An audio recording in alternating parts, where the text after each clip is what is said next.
108 పాదములలో ఈ ప్రపంచమంతా పుట్టింది, ఈ జగత్తంతా పుట్టింది. సర్వే జనాః సుఖినో భవంతు. సనాతన ధర్మంలో మనం నమ్మినటువంటి ఈశ్వర స్వరూపాన్ని ఆరాధించని వాళ్ళు సుఖంగా ఉండకూడదు అని కోరుకోరు. మొట్టమొదట అసలు సుఖంగా ఉండాలని ఎవరి గురించి కోరుకుంటారంటే, ఎవరు ఈశ్వరుడి వైపుకి అడుగు వెయ్యలేదో వాళ్ళు సుఖంగా ఉండాలని కోరుతారు. ఎందుకు అలా కోరుతారంటే, అయ్యో వాళ్ళు ఏది రక్షణనిస్తుందో దాన్ని వదులుకున్నారు కాబట్టి ఈశ్వర వాళ్ళు అమాయకత్వంతో ఉన్నారు కాబట్టి వారికి రక్షణ కృప చెయ్యి. కాబట్టి మినహాయింపు ఉండదు. నాతో ఉన్నవాళ్ళు, నా మిత్రులు, నా శత్రువులు, నేను ఎవరిని ఆరాధిస్తున్నానో దాన్ని ఆరాధిస్తున్న వాళ్ళు, ఆరాధించని వాళ్ళు, అలా మనం అడగం. మనం ఏం చెప్తామంటే, 108 నక్షత్ర పాదములలో ఈ జగత్తంతా పుట్టింది కనుక ఈశ్వరా నిన్ను 108 నామములతో పిలుస్తాను. 108 నామములతో నిన్ను పిలిస్తే 108 నక్షత్ర పాదములలో పుట్టిన ఈ జగత్తంతా ప్రశాంతంగా ఉండేటట్టు నువ్వు చూడు.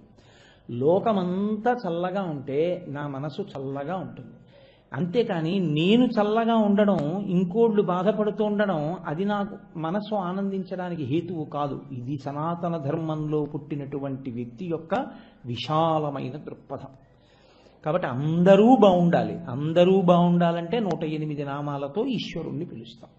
కార్తీక మాసంలో 108 నామాలతో మనం ఈశ్వరుని యొక్క వైభవాన్ని అవగతం చేసుకునే ప్రయత్నం చేస్తున్నాము అంటే, శృణ్వంతపః, ఆ వినడం చేత లోకమంతా చల్లబడుతుంది, లోకమంతా ప్రశాంతతని పొందుతుంది. మరి 1000 నామాలు ఎందుకు వచ్చాయి?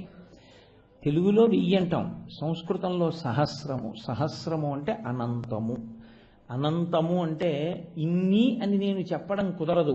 ఎన్ని చెప్పినా ఇంకా ఉంటాయి ఈశ్వరుని యొక్క శోభ, ఆయన యొక్క గుణములు. ఇక నేను చెప్పలేను. అందుకని అనంతమైనటువంటి ఆయన యొక్క గుణములను నేను వర్ణించలేను కనుక 1000గా చెప్పి ఆపుతాను. కాబట్టి సహస్రము.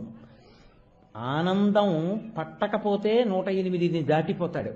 కానీ కనీసంలో కనీసం ఏదో ఒక ఈశ్వరనామాన్ని 108 పేర్లతో పిలుస్తాడు. ఈశ్వర స్వరూపాన్ని 108తో పిలిచాడు అంటే లోకమంతా చల్లగా ఉండాలని కోరుకున్నాడు అని గుర్తు. లోకమంతా చల్లగా ఉండాలని కోరుకున్నంత విశాల హృదయంతో ఎవరు ఈశ్వరుణ్ణి ప్రస్తుతి చేశారో వాళ్ళ పట్ల ఈశ్వరుడు మరింత దయార్ద్ర హృదయుడై ఉంటాడు. కాబట్టి ఆయన మరింత చల్లనితనాన్ని కల్పిస్తాడు. అందుకని మనకి ఈశ్వర భక్తికి సంబంధించినటువంటి స్తోత్రములలో 108 నామములు కలిగినటువంటి స్తోత్రములు అత్యద్భుతమైనటువంటి స్థితిని పొంది ఉంటాయి. కార్తీకము నక్తవ్రతము. నక్తవ్రతము అంటే పగటిపూట ఉపవాసముండి సాయంకాలం నక్షత్ర దర్శనం చేసుకున్న తరువాత భోజనం చేసేటటువంటి విధి విధానముతో కూడుకున్న వ్రతము కలిగినటువంటి మాసమునకు నక్తవ్రతము అని పేరు. కార్తీకం అంతా అలాగే ఉంటుంది. కార్తీకం పగటిపూట ఉపవాసం చేస్తారు, సాయంకాలం నక్షత్ర దర్శనం చేసుకున్న తరువాత ఉపవాస దీక్షని విరమణం చేస్తారు. దీని సందర్భంగా మనం శివాష్టోత్తర శతనామ స్తోత్రాన్ని స్వీకరించడం జరిగింది. శివాష్టోత్తర శతనామ స్తోత్రము అంటే 108 నామములతో కూడుకున్నటువంటి స్తోత్రం. మీరు ఒక విషయాన్ని కొంచెం జాగ్రత్తగా గమనించండి. ఒక వ్యక్తికి ఒక పేరు ఉండడమే మర్యాద. అంతేకాని ఒక వ్యక్తిని అనేక పేర్లతో మీరు పిలవడం జరిగితే అయోమయం ఏర్పడుతుంది. ఎందుచేత అంటే, కోటేశ్వరరావు గారు అంటే పలకడం నాకు తేలిక.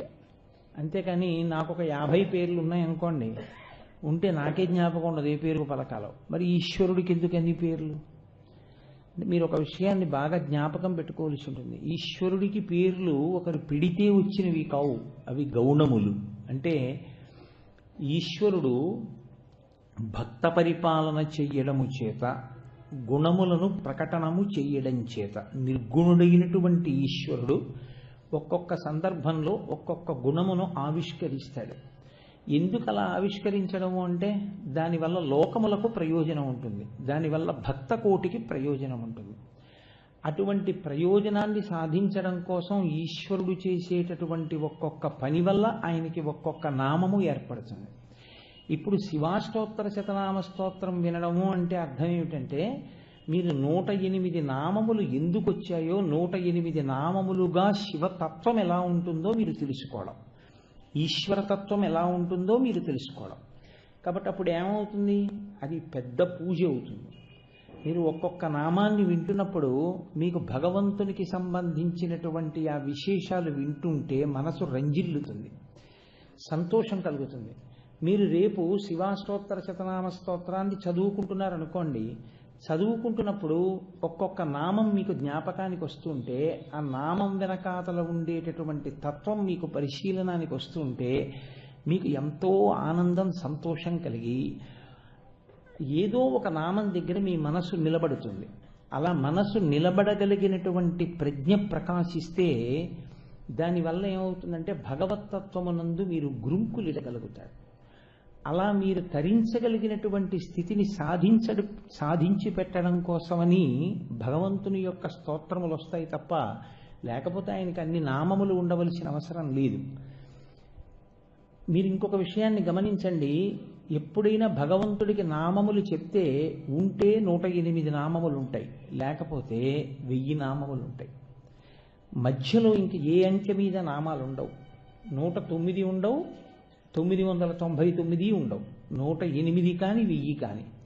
108కి తక్కువ చెప్తే ఏదో షోడశ నామాలని ఒక 16 నామాలు చెప్పడము, అటువంటి ప్రక్రియ ఒకచో ఉంటుంది. కానీ సాధారణంగా 108 తప్పితే 1000 అంతే. అలాగే ఉంటాయి. లక్ష్మీ అష్టోత్తరం, లక్ష్మీ సహస్రం, విష్ణు అష్టోత్తరం, విష్ణు సహస్రం, శివాష్టోత్తరం, శివ సహస్రం. ఉంటే అష్టోత్తరం 108, లేకపోతే సహస్రం 1000. ఏం అలా ఎందుకు ఉండాలి? 108కి మించి ఆయన ఎప్పుడు ఉపకారాలు చేసినవి లేవా? గుణములు ప్రకటనం చేసింది లేదా? ఎందుకు అందరికీ 108 ఉంటాయి, ఎందుకు అందరికీ 1000 ఉంటాయి? మీరు కొంచెం తాత్వికంగా పరిశీలనం చేస్తే లోకంలో ఏ జీవి పుట్టనివ్వండి, అది పుట్టడం నక్షత్రము యొక్క పాదమును బట్టి పుడుతుంది. 108 పాదములలో పుట్టే కాబట్టి వాటి సుఖదుఖములు మీ మీద ప్రభావం చూపించే అవకాశం ఉంటుంది. మా ఇంట్లో నేను పెంచుకుంటున్న కుక్క ఒకటి ఉందనుకోండి, ఆ కుక్కస్మికంగా మరణించింది అనుకోండి, మరణిస్తే నాకు ఖేదం కలుగుతుంది, అయ్యో కుక్క చచ్చిపోయిందే అని బాధ కలుగుతుంది. శం చతుష్పదే అంటుంది యజుర్వేదం. కాబట్టి 4 కాళ్ళున్నవి కూడా సుఖంగా ఉండాలి అని కోరుకుంటాం. అలాగే నాకు ఏమీ ఇబ్బంది కలగకపోవచ్చు, కానీ నాకు సంబంధించిన వారు, నాకు ప్రీతి ఎవరి మీదుందో వారికి ఖేదం కలిగింది అనుకోండి, అప్పుడు నాకు ఖేదమా కాదా? ఖేదమే. నాకు జ్వరం రావక్కర్లేదు, నా భార్యకి జ్వరం వచ్చినా నాకు జ్వరం వచ్చిన దానితో సమానమవుతుంది, బాధ కలుగుతుంది.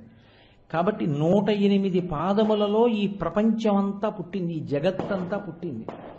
సర్వే జనాః సుఖినో భవంతు. సనాతన ధర్మంలో మనం నమ్మినటువంటి ఈశ్వర స్వరూపాన్ని ఆరాధించని వాళ్ళు సుఖంగా ఉండకూడదు అని కోరుకోరు.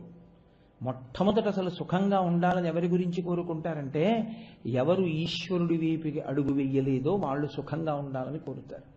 ఎందుకు అలా కోరుతారంటే, అయ్యో వాళ్ళు ఏది రక్షణనిస్తుందో దాన్ని వదులుకున్నారు కాబట్టి ఈశ్వర వాళ్ళు అమాయకత్వంతో ఉన్నారు కాబట్టి వారికి రక్షణ కృప చెయ్యి. కాబట్టి మినహాయింపు ఉండదు. నాతో ఉన్నవాళ్ళు, నా మిత్రులు, నా శత్రువులు, నేను ఎవరిని ఆరాధిస్తున్నానో దాన్ని ఆరాధిస్తున్న వాళ్ళు, ఆరాధించని వాళ్ళు, అలా మనం అడగం. మనం ఏం చెప్తామంటే 108 నక్షత్ర పాదములలో ఈ జగత్తంతా పుట్టింది కనుక ఈశ్వరా నిన్ను 108 నామములతో పిలుస్తాను. 108 నామములతో నిన్ను పిలిస్తే 108 నక్షత్ర పాదములలో పుట్టిన ఈ జగత్తంతా ప్రశాంతంగా ఉండేటట్టు నువ్వు చూడు. లోకమంతా చల్లగా ఉంటే నా మనసు చల్లగా ఉంటుంది. అంతేకాని నేను చల్లగా ఉండడం, ఇంకోళ్ళు బాధపడుతూ ఉండడం, అది నాకు మనసు ఆనందించడానికి హేతువు కాదు. ఇది సనాతన ధర్మంలో పుట్టినటువంటి వ్యక్తి యొక్క విశాలమైన దృక్పథం. కాబట్టి అందరూ బాగుండాలి. అందరూ బాగుండాలంటే 108 నామాలతో ఈశ్వరుణ్ణి పిలుస్తాం. కార్తీక మాసంలో 108 నామాలతో మనం ఈశ్వరుని యొక్క వైభవాన్ని అవగతం చేసుకునే ప్రయత్నం చేస్తున్నాము అంటే శృణ్వంతపః, ఆ వినడం చేత లోకమంతా చల్లబడుతుంది, లోకమంతా ప్రశాంతతని పొందుతుంది. మరి 1000 నామాలు ఎందుకు వచ్చాయి? తెలుగులో 1000 అంటాం, సంస్కృతంలో సహస్రము. సహస్రము అంటే అనంతము. అనంతము అంటే ఇన్ని అని నేను చెప్పడం కుదరదు.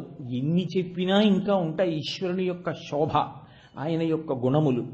ఇక నేను చెప్పలేను. అందుకని అనంతమైనటువంటి ఆయన యొక్క గుణములను నేను వర్ణించలేను కనుక 1000గా చెప్పి ఆపుతాను. కాబట్టి సహస్రము. ఆనందం పట్టకపోతే 108ని దాటిపోతాడు. కానీ కనీసంలో కనీసం ఏదో ఒక ఈశ్వరనామాన్ని 108 పేర్లతో పిలుస్తాడు. ఈశ్వర స్వరూపాన్ని 108తో పిలిచాడు అంటే లోకమంతా చల్లగా ఉండాలని కోరుకున్నాడు అని గుర్తు.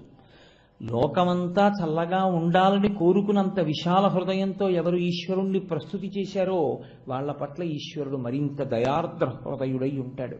కాబట్టి ఆయన మరింత చల్లనితనాన్ని కల్పిస్తాడు.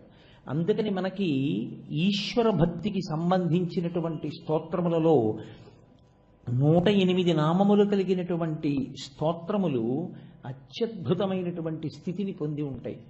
మనకి స్తోత్రంగా ఇవ్వడానికి ఒక కారణం ఉంటుంది. అవి విడతీసి మీరు పూజ చేశారనుకోండి, నామానికి ముందు ఓంకారమును పెడతాం, నామానికి చివర నమః పెడతాం. పెట్టి పూజ చేస్తే ఓం నమః. ఇప్పుడు కేవలం 108 నామాల్ని ఓం నమః పెట్టి మీకు అందించారనుకోండి, ధారణ చేయడం కష్టం అవుతుంది. ధారణ చేయడానికి ఇబ్బంది లేకుండా ఉండడం కోసం ఒక స్తోత్రంగా ఒక ఛందస్సులో రచన చేస్తారు. ఛందస్సులో రచన చేసి వస్తే ఏమవుతుంది అంటే మీకు దాన్ని ధారణ చేయడం తేలికవుతుంది, అంటే పట్టుకోవడం తేలిక. ఓం శివాయ నమః, ఓం మహేశ్వరాయ నమః, ఓం శంభవే నమః, ఓం పినాకినే నమః జ్ఞాపకం పెట్టుకోండి అన్నాను అనుకోండి, కొంచెం కష్టం అవుతుంది. అదే శివో మహేశ్వర శంభో పినాకీ శశిశేఖరః వామదేవో విరూపాక్ష కపర్దీ నీలలోహిత శంకర శూలపాణిశ్చ ఖట్వాంగీ విష్ణువల్లభ.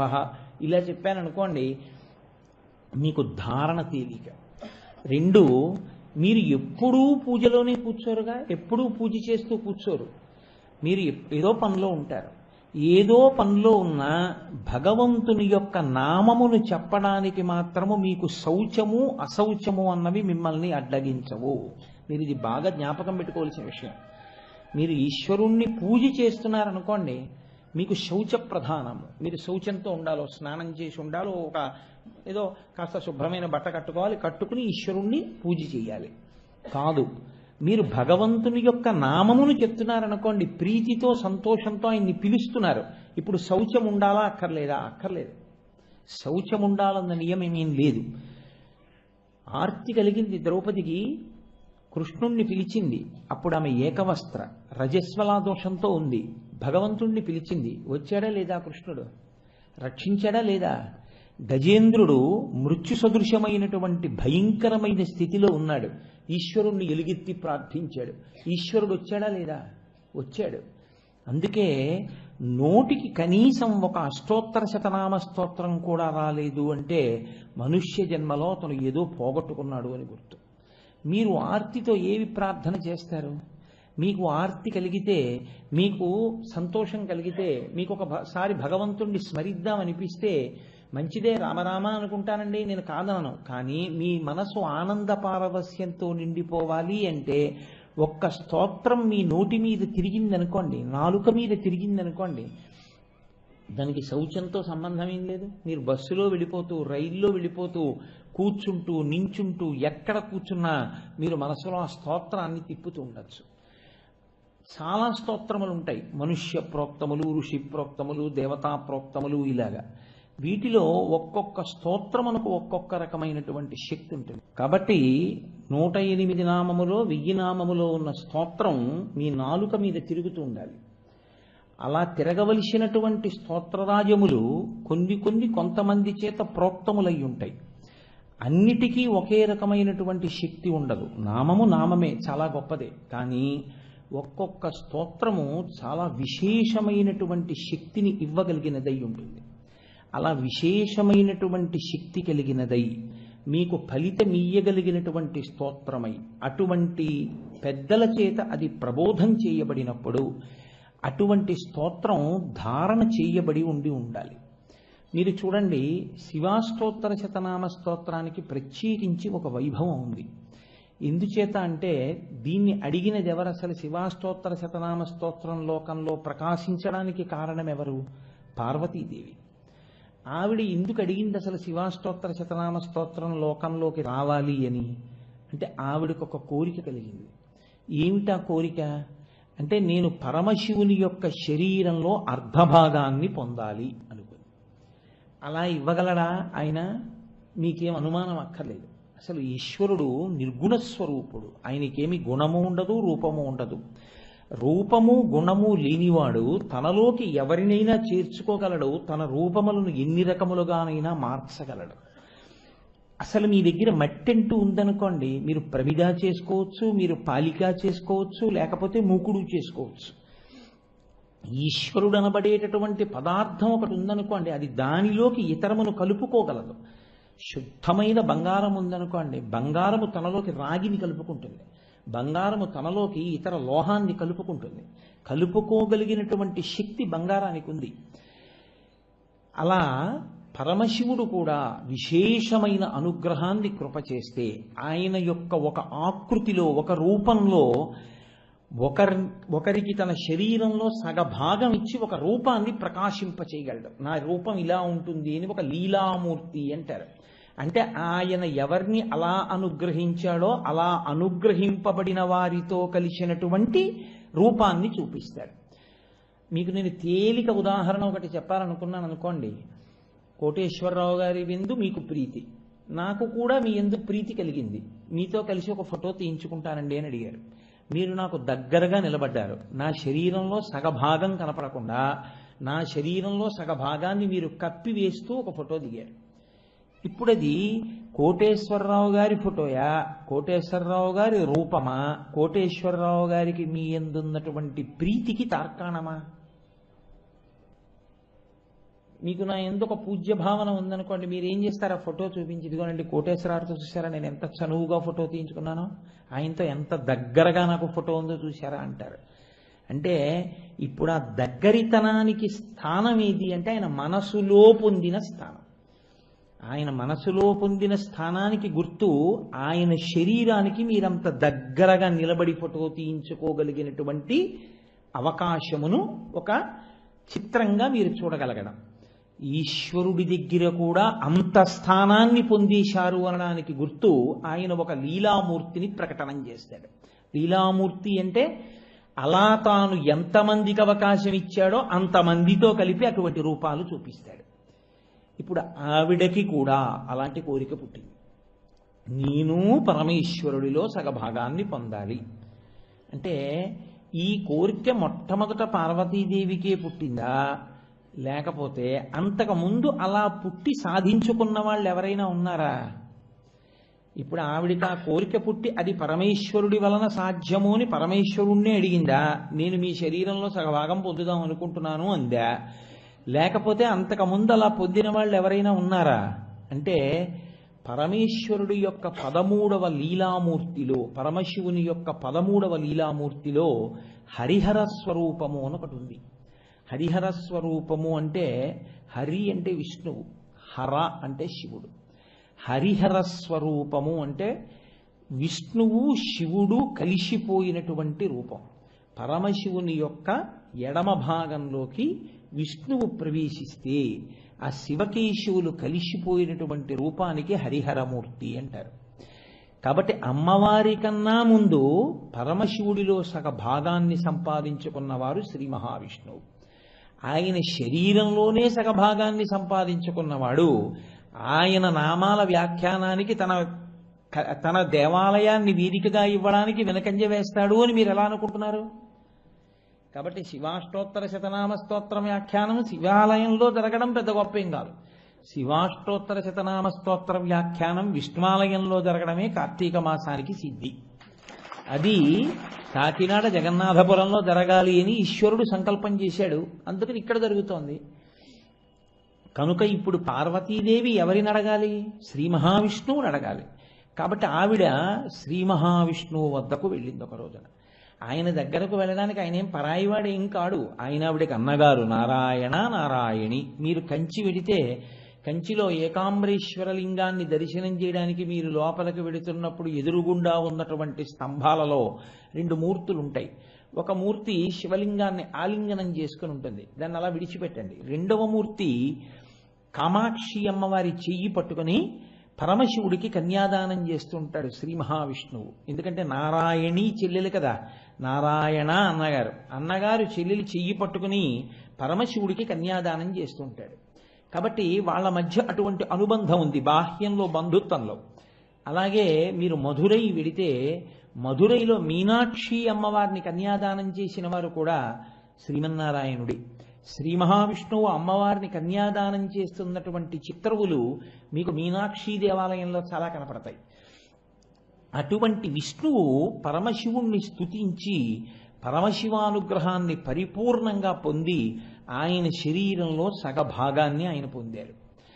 ఆయన పొంది ఉన్నారు కాబట్టి అన్నగారిని చెల్లెలు ఆశ్రయించింది. అన్నయ్య, నాకు కూడా ఆయన శరీరంలో అర్ధభాగాన్ని పొందాలని ఉంది. కాబట్టి శరీరార్థమహం శంభో ఏన ప్రాప్స్యామి కేశవ. ఆవిడ వేసిన ప్రశ్న శరీరార్థమహం శంభో. ఆయనకి ఒక శరీరము ఉండవలసిన అవసరం లేదు, భగవంతుడికి ఒక శరీరం ఉండదు. కానీ ఆయన ఎప్పుడైనా ఒక శరీరంతో ప్రకాశిస్తే అన్నయ్య అందులో సగం నేనుండేటట్టుగా, సగం పార్వతి సగం పరమేశ్వరుడు, దాన్నే అర్ధనారీశ్వర స్వరూపము అని పిలుస్తారు. శంకర భగవత్పాదులు అర్ధనారీశ్వర స్తవము అని అద్భుతమైన స్తవం కూడా చేశారు. అలా నాకు ఆయనలోకి చేరిపోవాలనుంది. కాబట్టి తదిదానీం సమాచక్ష్వా, నేను ఆయన శరీరంలో సగభాగం పొందడానికి స్తోత్రం శీఘ్రఫలప్రదం, ఏ స్తోత్రాన్ని నేను చేసినట్టయితే చాలా తొందరగా ఫలితాన్ని ఇస్తుందో, చాలా కాలం తపస్సు చేసి కంచిలో పరమశివుణ్ణి వివాహం ఆడినట్టు చాలా కాలం తప్పించంటావేమో, నాకంత ఓర్పు లేదు. నా యొక్క కోరిక వ్యగ్రతని పొందింది, తొందరగా పరమశివుల్లో అర్ధభాగాన్ని పొందాలి. కాబట్టి శీఘ్రఫలప్రదం. అన్నయ్య, ఏ స్తోత్రం చేస్తే నేను తొందరగా అలా పొందగలనో నాకు అటువంటి స్తోత్రాన్ని నీవు నాకు ఉపదేశం చెయ్యవలసింది అని అడిగింది.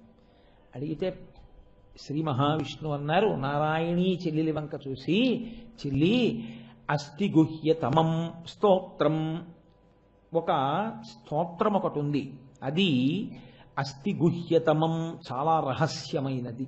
రహస్యమైనది అంటే ఎక్కువ మందికి తెలిసున్నది కాదు, చాలా తక్కువ మందికే తెలుసు. చాలా తక్కువ మందికి తెలుసు అంటే ఇత పూర్వం దాన్ని పట్టుకుని ఎవరెవరు పరమశివుని యొక్క శరీరంలో అర్ధభాగాన్ని పొందారో వాళ్ళకి మాత్రమే తెలుసు. అటువంటి స్తోత్రాన్ని ముందు చెప్పిన వాళ్ళెవరు? అటువంటి నామ్యామష్టోత్తరం శతం, అది 108 నామములతో కూడుకుని ఉన్నటువంటి స్తోత్రం. అటువంటి స్తోత్రాన్ని శంభోరహం ప్రవక్ష్యామి, నాకు ఎవరో చెప్పలేదు చెల్లి, నాకు చెప్పినవాడు శంకరుడే చెప్పాడు. ఒకానొక నాడు నా ఆర్తి గమనించి ఆయనే నాకు ఈ స్తోత్రాన్ని నేర్పాడు. నేర్పితే ఏమైంది? పరమం శీఘ్రకామదం. ఆ స్తోత్రం పరమం, ఎంత శక్తివంతమైనదంటే శివుడు పరమశివుడు అన్నాను అనుకోండి. శివుడు అంటే మంగళప్రదుడు, పరమశివుడు అంటే కేవలం మంగళం చేసేవాడు, కేవలం నొక్కి చెప్పడం. పరమం శీఘ్రకామదం, అది చాలా తొందరగా కోర్కెని తీర్చగలిగినటువంటి శక్తిని విస్ఫోటనం చేయగలిగినటువంటి స్తోత్రము. అటువంటి స్తోత్రాన్ని నేను పరమశివుడి దగ్గర విన్నాను. పరమశివుడి దగ్గర వినడానికి ఆయనకి కుతూహలం కలిగిందని మీరు ఎలా చెప్తారు? శంకరాచార్యులు వారు శివానంద లహరిలో చెప్పారు ఈ రహస్యాన్ని. బాణత్వం వృషభత్వమర్ధవపుషా భార్యాత్వమార్యాపతే భూనిత్వం సకితా మృదంగ వహతా చేత్యాది రూపం దధౌ తత్పాదే నయనార్పణంచ కృతవాన్ తద్దేహభాగో హరి పూజ్యాత్ పూజ్యతరస్య ఏ వహిమచేత్ కోమా తదన్యోధికః అని. బాణత్వం, ఒకానొక సందర్భంలో పరమశివుడు త్రిపురాసుర సంహారం చేసేటప్పుడు శ్రీ మహావిష్ణువు ఆయన చేతి బాణమయ్యారు. వృషభత్వం, నందీశ్వరుడై పరమశివుణ్ణి వహించారు. బాణత్వం వృషభత్వమర్ధవపుషా భార్యాత్వమార్యాపతే. ఒకానొకప్పుడు మోహినీ స్వరూపంతో ఆయనకి భార్య అయ్యారు. భార్యాత్వమార్యాపతే. ఘూణిత్వం ఒకానొకప్పుడు వరాహస్వరూపమెత్తి పరమశివుని యొక్క పాదదర్శనం కొరకు దాన్ని తవ్వుకుంటూ భూమిలోకి వెళ్ళారు. ఘూణిత్వం సఖిత మృదంగవహత. పరమశివుడు అసుర సంధ్య వేళలో తాండవం చేస్తుంటే ఆయన మృదంగం పట్టుకుని వాయిస్తూ ఉంటారు. కాబట్టి మృదంగవహత చేత్యాది రూపం దదౌ తత్పాదే నయనార్పణంచ కృతవాన్. పరమశివుని యొక్క అనుగ్రహం కలగడం కోసమని చిట్ట చివరకు ఆయన ఒక సంకల్పం చేశారు. ఈశ్వర, మిమ్మల్ని 1000 నామములతో పూజ చేస్తాను. 1000 నామములతో పూజ చేయడానికి 1000 తామర పువ్వులు దగ్గర పెట్టుకుంటాను. ఒక్కొక్క నామం చెప్తూ ఒక్కొక్క పువ్వు వేస్తాను. 1000 పువ్వులు సిద్ధం చేసుకున్నారు. 1000 నామములతో పూజ చేస్తున్నారు. ఏం చేస్తాడో చూద్దామని పరమేశ్వరుడు పళ్ళెంలో ఒక పువ్వు కనపడకుండా చేశారు. 999 నామములకు పువ్వులు పడ్డాయి. 1000వ నామానికి పువ్వు లేదు. ఆయన చూశారు, ఓహో ఇది శివమాయ, పువ్వు లేకుండా చేశారు. కాబట్టి ఇప్పుడు నేనేం చేయాలి? రామ కమలపత్రాక్ష సర్వసత్వ మనోహర రూపదాక్షిణ్య సంపన్న ప్రసూత జనకాత్మజే. కమలపత్రాక్ష, ఆయన తామర పువ్వులు ఎలా ఉంటాయో అటువంటి కన్నులున్నవాడు శ్రీ మహావిష్ణువు. కాబట్టి ఆయన ఏం చేశారంటే ఒక కన్ను తీసి పరమశివుడి యొక్క పాదముల యందు సమర్పించారు. ఈ దేవాలయం ఇప్పటికీ తమిళనాడులో ఉంది. ద్రవిడ దేశంలో ఇప్పటికీ కూడా నేత్రార్పణేశ్వర శివలింగము అని పిలుస్తారు దాన్ని. అది తిరువళ్ళిఊరని ఆ ఊళ్ళో శ్రీ మహావిష్ణువు తన కన్ను పెకలించి తామర పువ్వుగా సమర్పణం చేసినటువంటి పవిత్రమైన క్షేత్రం. ఇలా చేసిన కారణం చేత పరమశివుడు అత్యంత ప్రీతిని పొంది శ్రీ మహావిష్ణువుకి తన శరీరంలో అర్ధభాగం ఇచ్చారు. అర్ధభాగం ఇస్తే హరిహర రూపము అని ఒక రూపం వచ్చింది. అందులో మీరు ఎడం పక్క చూస్తే విష్ణువు, కుడి పక్క చూస్తే శివుడు. ఇప్పుడు ఆయన ఈయన కలిసిపోయారు. ఇది చూసే ధూర్జటి తిప్పి పొడిచాడు, మహా గొప్పవాడి విలవాయ్. ఆయన చూస్తే వన్నే ఏనుగుతోలు దుప్పటము బువా కాలకూటంబు చేగిన్నే బ్రహ్మకపాలము గ్రమగు భోగే కంఠహారంబు నిన్నీలాగున నుండియున్ తెలిసియున్ నీపాద మూలంబునం చేర్చెన్ నారాయణుడిట్లు మానసమునన్ శ్రీకాళహస్తీశ్వర అని అడిగాడు. నువ్వు చూస్తే అంత అందంగా ఉంటావా? పట్టు పీతాంబరం కట్టుకుంటావా? కౌస్తుభరత్నం పెట్టుకుంటావా? ఓహో మెడలో వనమాలలు వేసుకుంటావా? ఇన్ని వేసుకుని ఇంత అందగాడివి నిన్ను చూస్తే చాలు మళ్ళీ చూడాలనేటువంటి స్వరూపమా? అటువంటి వాడివి ఏముందని ఆ పరమశివుణ్ణి మోహించావయా? వన్నే ఏనుగుతోలు దుప్పటము బువా కాలకూటంబు. ఆయన చూస్తే ఏనుగుతోలు కట్టుకుంటాడు, హాలాహలం తింటుంటాడు, చేతిలో పుర్రె పట్టుకుంటాడు. అలాంటి వాడిని చూసి మోహించి ఆయన గురించి తపస్సు చేసి ఆయన శరీరంలో సగభాగం ఎలా పొందావయ్యా శ్రీమన్నారాయణ అని అడిగారు. అంటే దాని ఉద్దేశ్యం నిజంగా శివుడు అమంగళకరంగా ఉంటాడని కాదు, ఆయన తత్వం అంత గొప్పది అని మీరు ఎలాగో వింటారు 108 నామాల్లో. కాబట్టి పరమశివుణ్ణి మార్చి మార్చి స్తోత్రం చేసి పరమశివుణ్ణి మార్చి మార్చి సేవించి విష్ణువు శివుని యొక్క శరీరంలో సగభాగాన్ని పొందారు. ఈ హరిహర స్వరూపమును ఎందరో పెద్దలు దర్శనం చేశారు, ఎందరో అనుభవించారు. చిట్ట చివర కురుక్షేత్ర యుద్ధం అంతా అయిపోయిన తర్వాత అర్జునుడికి కూడా ఈ రూపమే కనపడింది. ఆయనే వెళ్ళి చెప్పుకున్నాడు, అయ్యా నేను యుద్ధం చేసినప్పుడు కురుక్షేత్రంలో ఎంతమందిని చంపినా నా ముందు ఒకరు వెడుతూ ఉండేవారు. ఒక పక్క చంద్రరేఖ ఉండేది, పెద్ద కొప్పు ఉండేది, ఒక పక్కన నెమలీక ఉండేది, ఒక పక్కన ఖడ్గం ఉండేది, ఒక పక్కన త్రిశూలం ఉండేది, ఒక పక్కన నల్లగా ఉండేది, ఒక పక్కన తెల్లగా ఉండేవాడు. అటువంటి మూర్తి ఒకరు నా ముందు నడుస్తూ అందరినీ చంపారు. నేను చంపినట్టుగా అనిపించేది, కానీ ఆయన చంపినవాడు. ఆయన ఎవరని అడిగాడు. అడిగితే వ్యాస భగవానుడు చెప్పాడు, నిన్ను నిమిత్తంగా పెట్టి ఈ సంహారం అంతా చేసినవాడు హరిహరనాథుడయ్యా, హరిహర స్వరూపమే చంపింది. కాబట్టి ఆ హరిహర స్వరూపాన్ని దర్శనం చేసిన వాళ్ళు ఎందరో పెద్దలున్నారు. తిక్కన సోమయాజీ మహాపురుషుడు, మహాభారతంలో సింహభాగాన్ని ఆంధ్రీకరించినటువంటి మహానుభావుడు తిక్కనగారి. అటువంటి తిక్కనగారికి మహాభారతాన్ని ఆంధ్రీకరించాలి అన్న సంకల్పం కలగగానే ఆయనకి దర్శనమైంది హరిహరనాథ స్వరూపమే. అందున ఎంత విచిత్రమైన దర్శనమో తెలుసా అండి? ఆయనకి ఏదో ఎక్కడో తపస్సు చేస్తుంటే ధ్యానం చేస్తుంటే కనపడటం కాదు, గుర్తు పట్టగలడో పట్టలేడు అని తిక్కన సోమయాజి గారి యొక్క తండ్రి గారు ఆయన్ని తీసుకొచ్చారు, హరిహరనాథుడిని తీసుకొచ్చి, నువ్వు స్తోత్రం చేశావే ఆ హరిహరనాథుడిని నిన్ను చూడ్డానికి వచ్చాడు, చూడమని దర్శనం చేయించారు. అప్పుడు స్తోత్రం చేశారు తిక్కన గారు. కరుణారసము పొంగి దొరపడు చార్పున శశిరేఖ అమృతంబు జలువార హరినాభిపత్రిక సురభి చందనమున్న గతినాభిధవళ పంకజము మెరయ గురి అయిన చెలుమున మెరసిన లోకరక్షణమణంగగళమున ఛాయదోప ప్రథమాద్రినీతించు భానుబింబమునాన ఉరమున కౌస్తుభ రత్నమొప్ప సురనదియును కాళిందియును దెరసినట్టి కాంతి పూరమ్ము శోభిల్లు శాంతమూర్తి నా మనసు ఆనందమగ్నముగా చేసి ఎలమి సన్నిధి చేసి సర్వేశ్వరుండు అని. ఆయనకి ఆ హరిహరనాథుడు వచ్చి నడిచి వస్తూ కనపడ్డారు. ఆయన నిద్ర పట్టిన స్థితిలాగా ఉందప్పుడు ఆయనకి. ముందు తండ్రి గారు కనపడ్డారు, వెనక హరిహరనాథుడు కనపడ్డారు. ఆయన నమస్కారం చేస్తూ చూస్తే ఆయనకి కనపడిన దానిని ఆయన వర్ణించారు. కరుణారసము పొంగి దొరపడి చార్పున శిశిరేఖ అమృతంబు జాలువార. అమృతం చుక్కలు పడుతున్నటువంటి చంద్రబింబాన్ని శిగలో పెట్టుకున్నవాడై పరమశివుడిగా ఒకవైపు కనపడ్డాడు.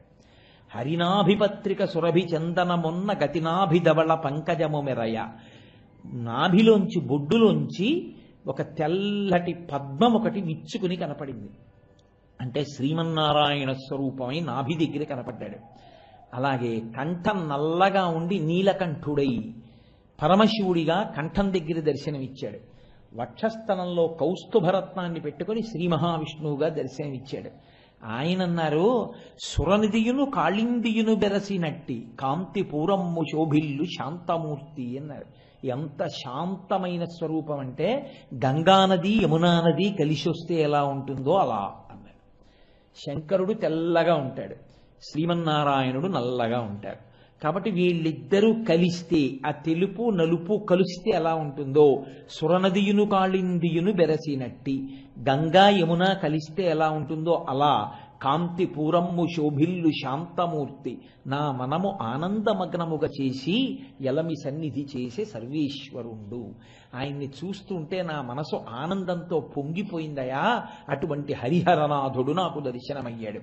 అయి ఆయన అడిగాడు తిక్కన గారిని, తిక్కన నువ్వు ఆంధ్రీకరించిన భారతాన్ని నాకు అంకితం ఇస్తావా అని అడిగారు.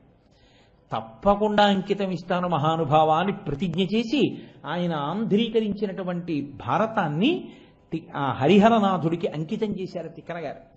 అంతటి మహానుభావులు దర్శనాన్ని పొందారు. యథార్థమునకు నేను ఇవాళ శివాష్టోత్తర శతనామ స్తోత్ర ప్రారంభము చేసినప్పుడు లేదా ప్రారంభము చేద్దామనుకున్నప్పుడు దీని వెనక ఈశ్వరుడి యొక్క అనుగ్రహం అంత ఉంది అని నేను అనుకోలేదు. కానీ మీకు ఒక యథార్థం మనవి చేస్తున్నాను. అసలు కార్తీక మాసానికి ఉన్నటువంటి లక్షణం ఏమిటో తెలుసా అండి? కార్తీక మాసంలో దీపానికి పూజ. కార్తీక దీపం అంటాం. ఈ దీపం వెళ్ళి వెళ్ళి వెళ్ళి వెళ్ళి చివర కార్తీక పౌర్ణమి నాటి దగ్గరికి వెళ్ళేసరికి కేవలం తన కొరకు పెట్టే దీపం కాదు, ఇంకా గడప బయట 2 దీపాలు పెడతారు కార్తీక మాసంలో, గడప లోపల పెడతారు మిగిలిన నెలల్లో దీపాలు. ఒక్క కార్తీక మాసంలో మాత్రం గడప బయట 2 దీపాలు పెడతారు. ఈ 2 దీపాలు యమధర్మరాజు గారి యొక్క పాశము ఆ ఇంట్లో ఉన్న వాళ్ళ మీద పడకుండా కాపాడతాయి. ఎందుకంటే శరత్కాలం దగ్గర నుంచి యమదంష్ట్ర బయటికి వస్తుంది. ఈ ఋతువు ఎక్కువ మందిని పడగొట్టేస్తుంది. కాబట్టి పడగొట్టకుండా యమధర్మరాజు యొక్క ప్రీతి కొరకు ఆ 2 దీపాలు బయట పెడతారు. అందుకే దీపావళి అమావాస్య నాటి స్నానం దగ్గర నుంచి యమధర్మరాజు యొక్క ప్రీతిని కోరుకుంటారు. అందుకే దీపావళి అమావాస్య నాడు చేసేటటువంటి స్నానం కేవలం ప్రతిరోజు చేసే స్నానంలా చెయ్యవద్దు అని శాస్త్రవాక్కు. తైలే లక్ష్మీ జలే గంగా దీపావళి తిథౌ వసేత్. దీపావళి తిథి నాడు నూనె యందు లక్ష్మీదేవి ఉంటుంది. అది నూతి నీరు కానివ్వండి, లేకపోతే చెరువులో నీళ్లు కానివ్వండి, కాలవలో నీళ్లు కానివ్వండి, అందులోకి గంగాదేవి వచ్చి చేరుతుంది. కాబట్టి దీపావళి తిథౌ వసేత్ అలక్ష్మీ పరిహారార్థం. దరిద్రం పోవాలి అంటే తైలాభ్యంగో విధీయతే. తప్పకుండా ఒంటికి నువ్వుల నూనె రాసుకొని నలుగు పెట్టుకుని స్నానం చేయాలి. ఆ రోజు స్నానం చేసేటప్పుడు కూడా ఎలా పడితే అలా దీపావళి అమావాస్య నాడు తెల్లవారుజామున స్నానం చేయకూడదు.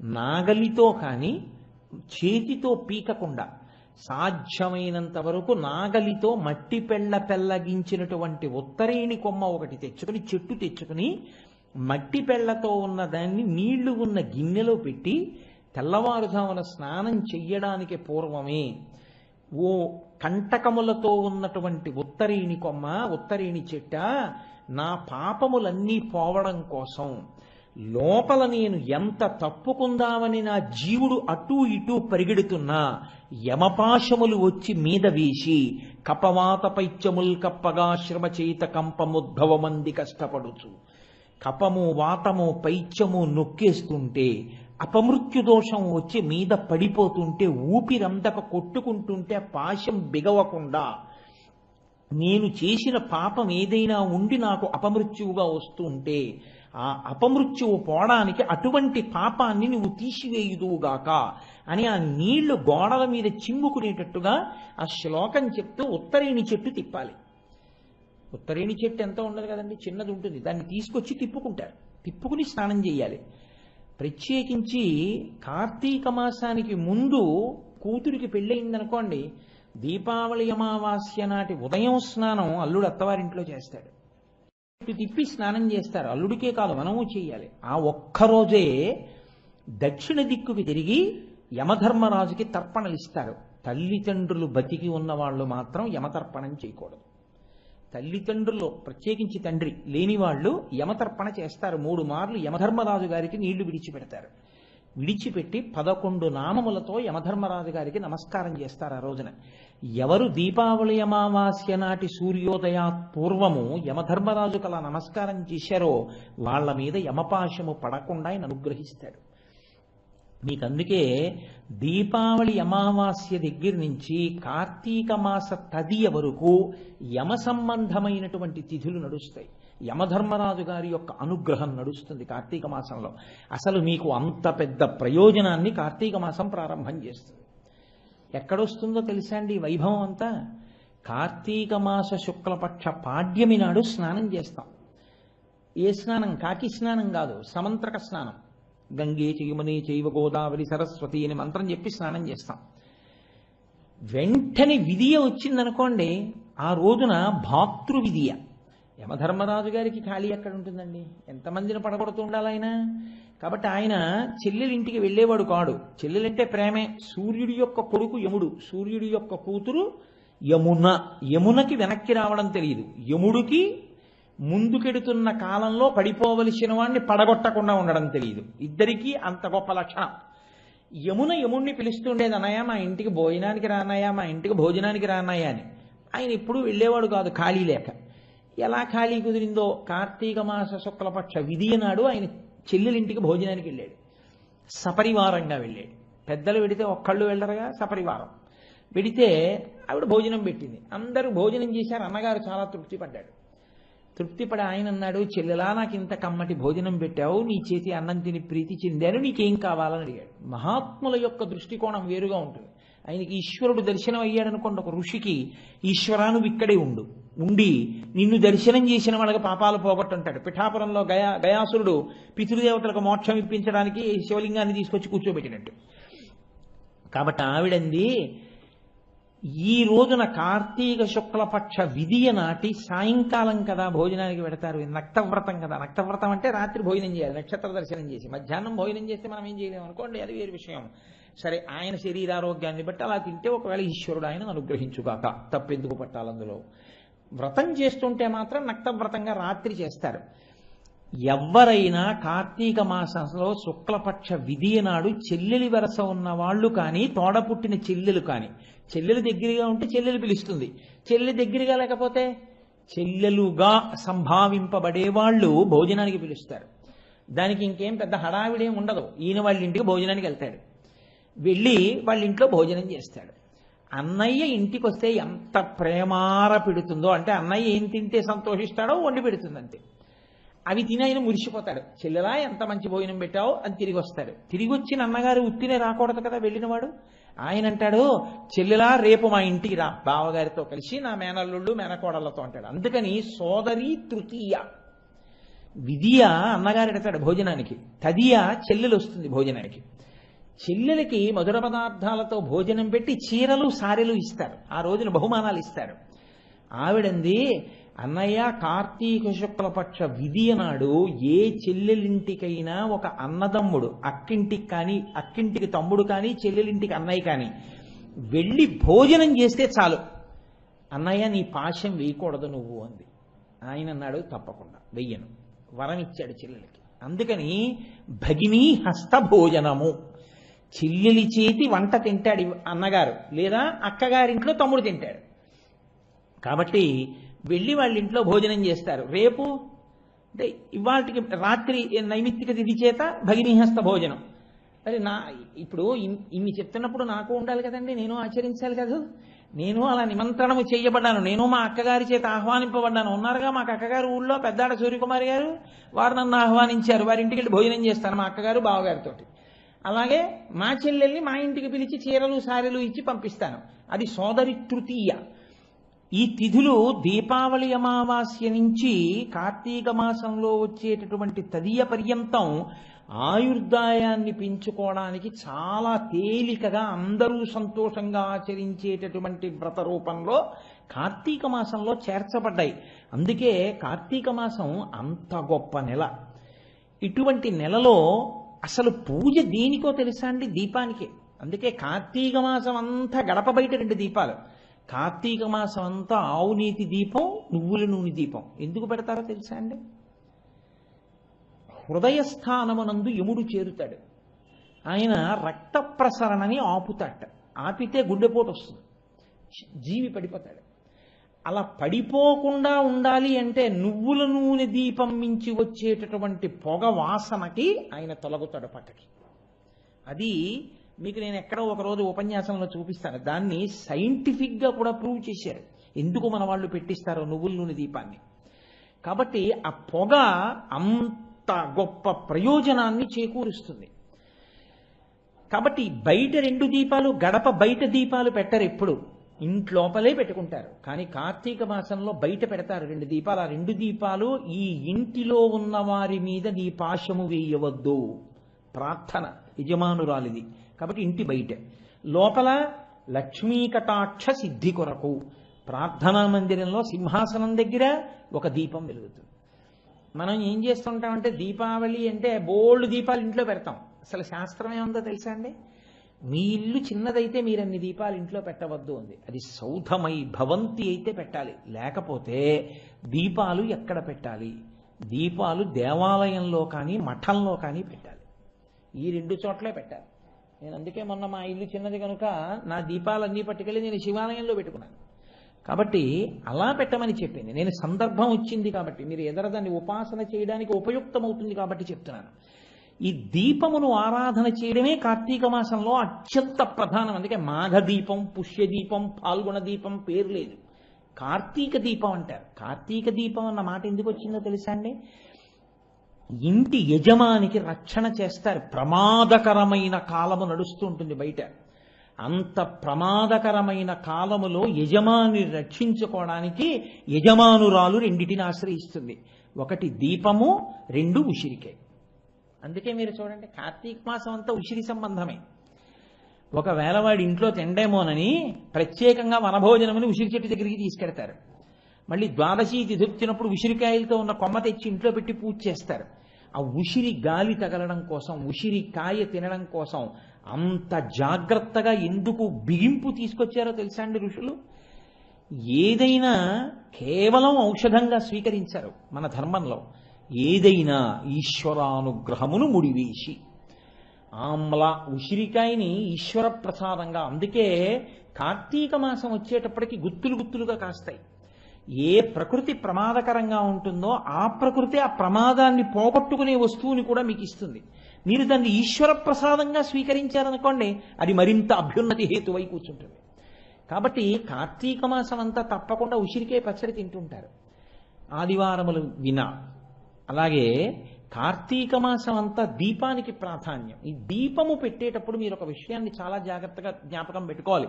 నువ్వు శివాష్టోత్తరం కదయా మొదలుపెట్టావని మీరు అనుకోకండి. నేనేం శివాష్టోత్తరం వదిలిపెట్టాను అనుకోకండి. నేను శివాష్టోత్తరమే చెప్తున్నాను.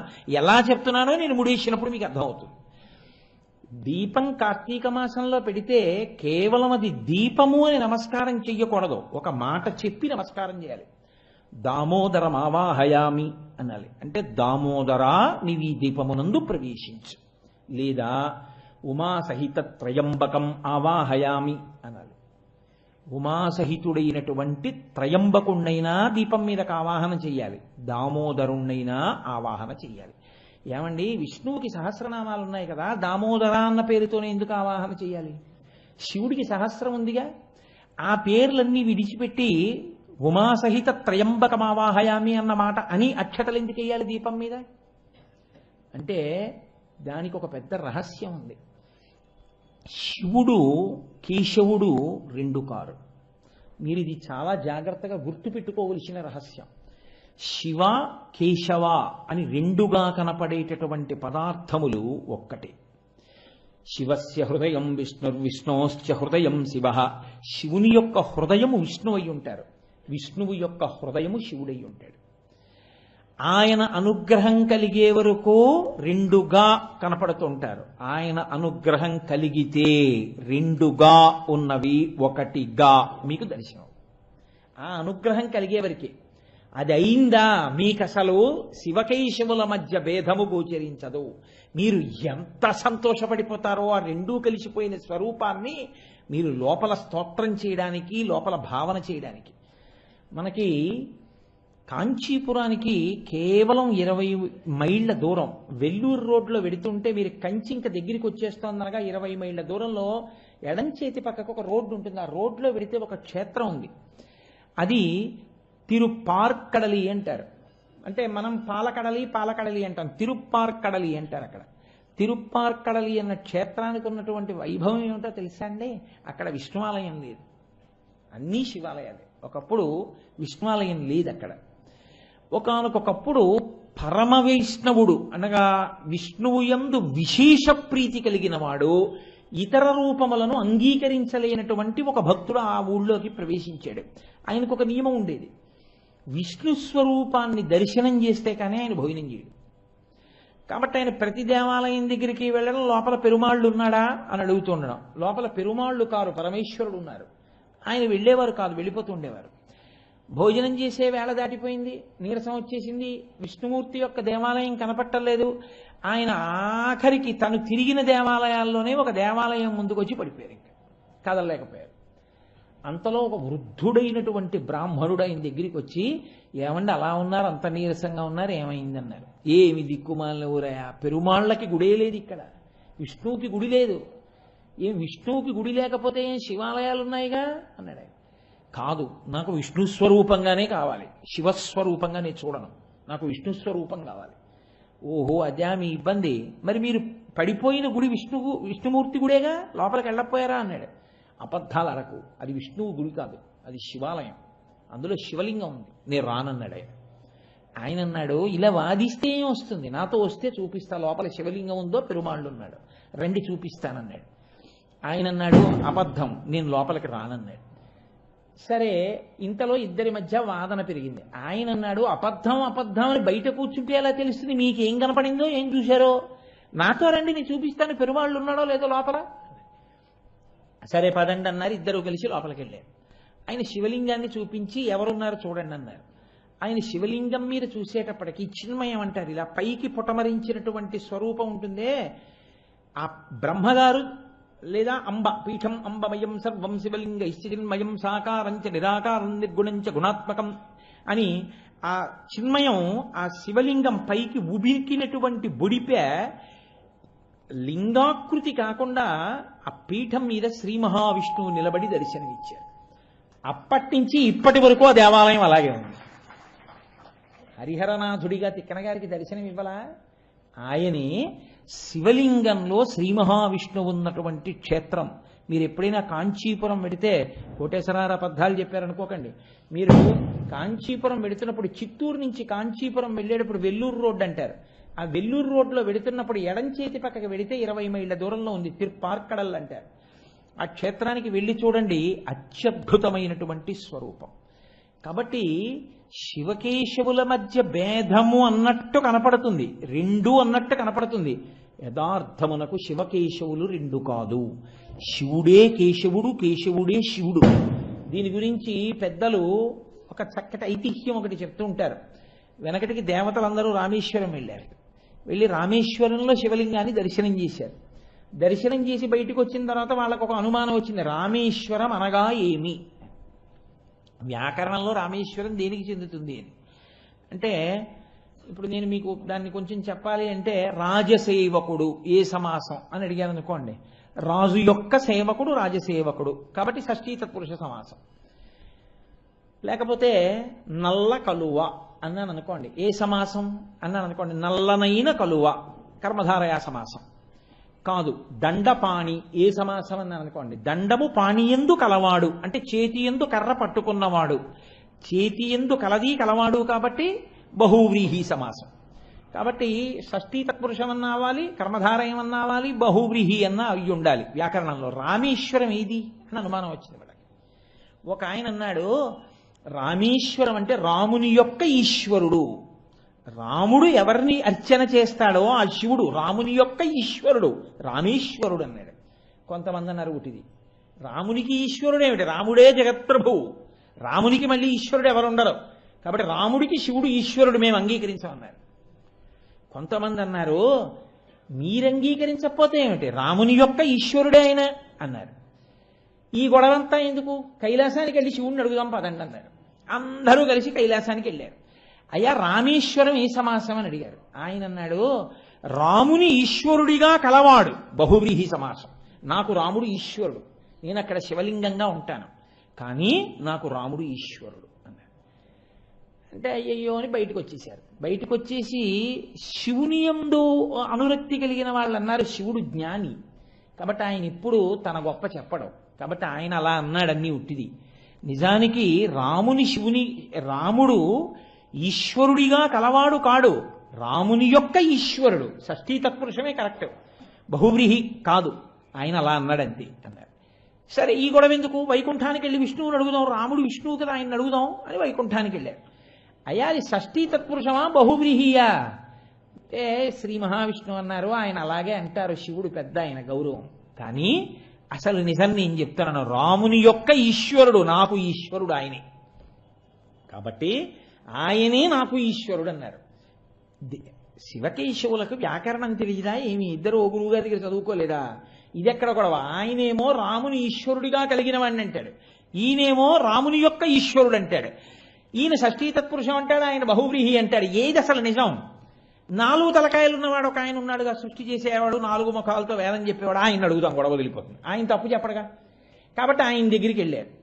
ఆయన అన్నాడు, దీనికి ఇంత దూరం వచ్చారా, మీ మొహం ఇట్సా, రామేశ్వరము అంటే రాముడు ఈశ్వరుడు అయినాడు, రాముడే శివుడు, శివుడే రాముడు, కర్మధారయా సమాసం రాదే, రెండు కాదన్నాడు. కాబట్టి శివుడే కేశవుడు, కేశవుడే శివుడు, ఉన్న ఆపదార్థమే స్థితికర్తగా నిలబడినప్పుడు విష్ణువుగా ప్రకాశిస్తుంది. ఆపదార్థమే మీకు ఉపకారం చేసి లయకర్తగా నిలబడి నిద్ర ఇచ్చినా, మిమ్మల్ని పొందినా, మీకు జ్ఞానం ఇచ్చి ఈశ్వరుణ్ణి పొందేట్టు చేసినా శివస్వరూపంగా ఉంటుంది.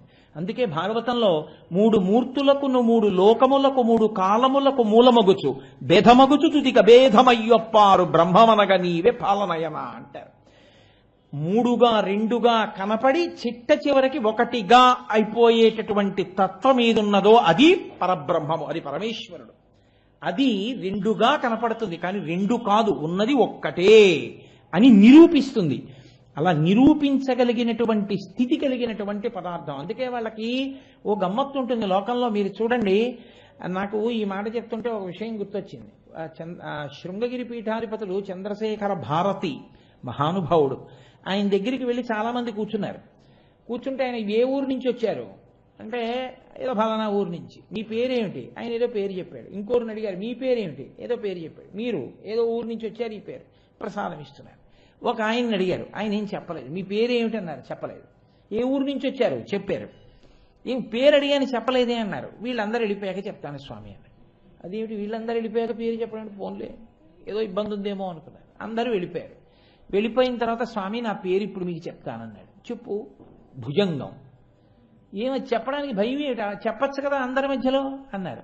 భుజంగం అంటే పావు కదా స్వామి, ఎలా చెప్తాను, సిగ్గేసింది. వాళ్ళందరి పేర్లో ఒకటి పేరేమో శ్రీమన్నారాయణుడు, ఒకటి పేరేమో కైలాసనాథుడు, ఒకటి పేరేమో ఉమాపతి, ఇలాంటి పేర్లు. నేనెలా చెప్పను ఆ పేర్లు? నాకు లేదు, భుజంగం పావు నా పేరు. ఆ పేరు వింటే నవ్వుతారేమో అని నేను చెప్పలేదన్నాడు. అంటే చంద్రశేఖర భారతి అన్నారు, అన్నిటికన్నా విలువైనది ఏదో దాన్నే యజమాని బాగా దాచుకుంటాడు. నేను ఇంటికి వెళ్ళాననుకోండి, నా ఉత్తరయం తీసి దండం మీద బారేస్తాను, ఈ పంచె తీస్తాను, ఇంకో దండం మీద బారేస్తాను, ఏదో ఓ తేలిక పంచె కట్టుకుంటాను పడుకోబోయే ముందు. కానీ బంగారు రుద్రాక్షల్ని మాత్రం తీసి ఎక్కడ పెడతానో సభాముఖంగా చెప్పేయకూడదుగా, జాగ్రత్తగా దాచుకుంటాను కదా.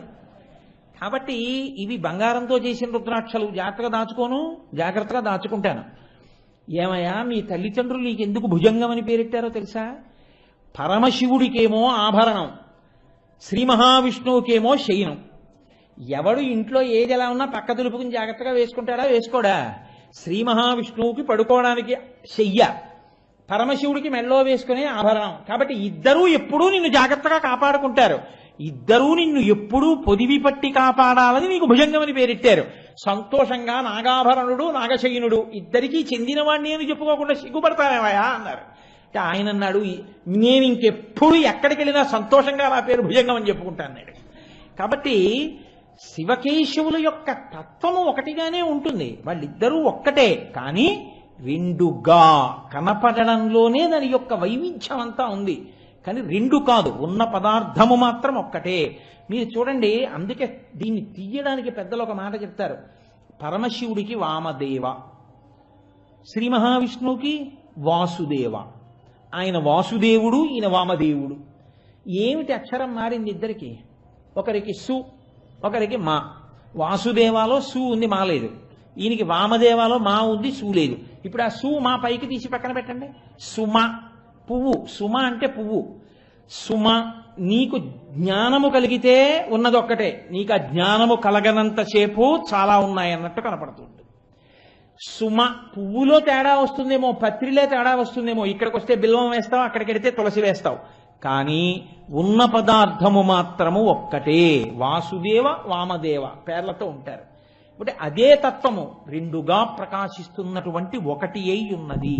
అందుకే ఇక్కడ ఆంధ్రదేశంలో తక్కువ, ద్రవిడ దేశంలో శంకరనారాయణ అన్న పేరు చాలా ఎక్కువ. ప్రశ్నోత్తరమాలిక అని శంకర భగవత్పాదులు ఒకటి స్తోత్రం చేశారు. అందులో అసలు భగవంతుడెవరు అంటే శంకరనారాయణుడు అంటారు. శంకరనారాయణ ఈశ్వర తత్వం అది. కాబట్టి మీరు చూడండి, అటువంటి పరమేశ్వరుణ్ణి మనం కార్తీక మాసంలో దీపం మీదకి పిలిస్తే దామోదరం ఆవాహయామి, దామోదరుణ్ణి పిలుస్తున్నాను అంటాం. ఏమి దామోదర అన్న నామంతోనే ఎందుకు పిలవాలి? విష్ణువుని ఇంకా చాలా పేర్లు ఉన్నాయిగా. విశ్వం విష్ణుర్వషట్కారో భూత భవ్య భవత్ప్రభు భూతమృద్భావో భూతాత్మా భూతభావన, చాలా పేర్లున్నాయి. అన్నీ వదిలి దామోదర ఎందుకు? కార్తీక దామోదరుడికి నైవేద్యాలు పెట్టామండి, కార్తీక దామోదరుడికి దీపాలు పెట్టామండి అంటారు. ఏమిటా దీపం? అసలు నీకు బయట ప్రకాశం కాదా దీపం? ఏమిటో ఇక్కడ ప్రకాశిస్తే నువ్వు కార్తీక దీపం పెట్టినట్టు. ఆ కార్తీక దీపం ఇక్కడ వెలగాలి, నీలో వెలగాలి. ఏమిటా దీపం? దామోదరా అన్న మాటకి రెండు అర్థాలు చెప్తుంది అమరకోశం. ఉదరే దామయస్యతీతి దామోదర, కడుపు మీద తులసీదళములు ఉన్నవాడు, కడుపు మీద తులసిమాల వేయబడినటువంటి వాడికి దామోదర అని పేరు కాదు.